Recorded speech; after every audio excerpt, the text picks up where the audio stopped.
अस्सलाम वालेकुम नाजरीन, आज की इस वीडियो में हम किसी भी ब्राउजर के जो मल्टीपल टैब्स होते हैं, जो डिफरेंट टैब्स होते हैं, जिस तरह से ये हमारे पास टैब्स हैं, हम दो डिफरेंट टैब्स को साइड बाय साइड किस तरह से शो करवा सकते हैं, हम दो मुख्तलिफ वेबसाइट्स को एट टाइम किस तरह से वॉच कर सकते हैं, देखते हैं।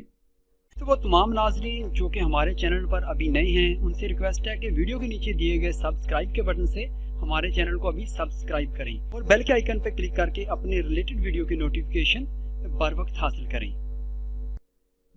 हमें करना ये होगा, किसी भी एक टैब्स के ऊपर हमें क्लिक करना है और उसे नीचे की तरफ ड्रैग कर देना है और यहाँ पर हमने इसे छोड़ देना है। तो हम देख सकते हैं कि हमारा ये टैब एक अलग विंडो में ओपन हो गया है।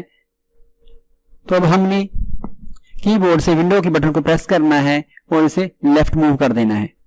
तो इस तरह हमारा ये टैब लेफ्ट मूव हो जाएगा और फिर हमें दूसरे टैब पे आना है और फिर हमें विंडो के बटन को प्रेस करना है और हमें इसे राइट मूव कर देना है। तो नाजरीन, हम देख सकते हैं कि हमारे दोनों टैब्स जो हैं साइड बाय साइड मूव हो गए हैं।